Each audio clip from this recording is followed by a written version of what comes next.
आरती जो है वो रूप बदल चुकी है, मैंने आपको बताया था, और उसने अपनी माँ का रूप ले लिया, हॉस्पिटल पहुंच गई है। उस नर्स से पूछताछ की है और उस नर्स को जितना पता था उसने सब कुछ बता दिया है। जी हाँ, उसने बता दिया है कि ये सब कुछ उसे करने के लिए उसके नाना ने ही कहा था, क्योंकि वो तो समझ रही है कि अंजलि है कि तुम्हारे पिता ने कहा था, तुम ये सब मुझसे सुन नहीं पाओगी, लेकिन वो सच बता देती है। और उसके बाद आरती व्हील चेयर पे से खड़ी हो जाती है और ये सब देखकर नर्स चौंक जाती है, कहती है ये कैसे हुआ, तुम खड़ी हो गई, तुम चल सकती हो, तुम बोल सकती हो, तुम्हारे हाथ हिल रहे हैं, तुम तो बिल्कुल ठीक हो गई हो। आरती पलट कर जवाब देती है, नहीं, आप जो मुझे समझ रही हो मैं वो नहीं हूँ।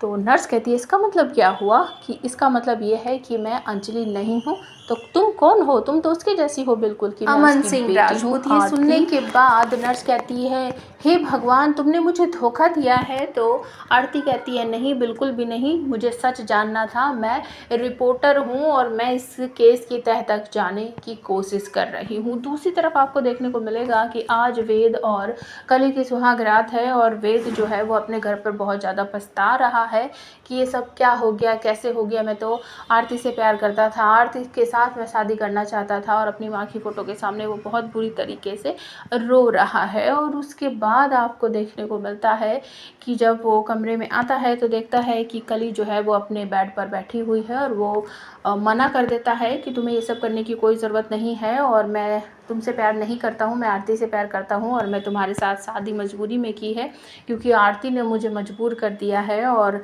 मैं जिस लड़की से प्यार करता हूँ मैं सुहागरात उसके साथ ही मनाऊँगा। कली खड़ी हो जाती है बेड पर से और वेद के पैर पकड़कर उससे माफ़ी मांगती है, मुझे माफ़ कर दीजिए, मुझे माफ़ कर दीजिए, ऐसा मत कीजिए मेरे साथ, इतनी बड़ी सज़ा मत दीजिए मुझे, एक लड़की को इस तरीके से छोड़ के जाना ये सही बात नहीं है। वेद कहता है नहीं, मैं कुछ गलत नहीं कर रहा, मैं तुमसे प्यार नहीं करता तो मैं तुम्हारे साथ कुछ भी नहीं करूँगा, मैं तुम्हें हाथ तक नहीं लगाऊंगा और मैं जिससे प्यार करता हूँ उसी के साथ सुहागरात मनाऊंगा। इस तरीके से वो उसको बोलता है और अपनी माँ की फ़ोटो के पास जाकर वो रोता हुआ कहता है कि माँ मैं ठीक कर रहा हूँ ना, मैं कुछ गलत तो नहीं कर रहा हूँ। और उसके बाद वो कमरे से बाहर निकल जाता है और तुरंत ही फ़ोन मिलाता है आरती के पास और आरती को बताता है कि आज मेरी सुहाग रात है। ये वो अनसन बातें बोलता है और आरती को अपने मन की बात बताता है। आरती उसे डांटती है कि आपकी हिम्मत कैसे हुई मेरे पास फ़ोन करने की, और आपकी शादी जिससे हुई है वही आपकी पत्नी है, और इस तरीके से दूसरी औरतों के पास, दूसरी लड़कियों के पास फ़ोन करने की आपको ज़रूरत बिल्कुल भी नहीं है,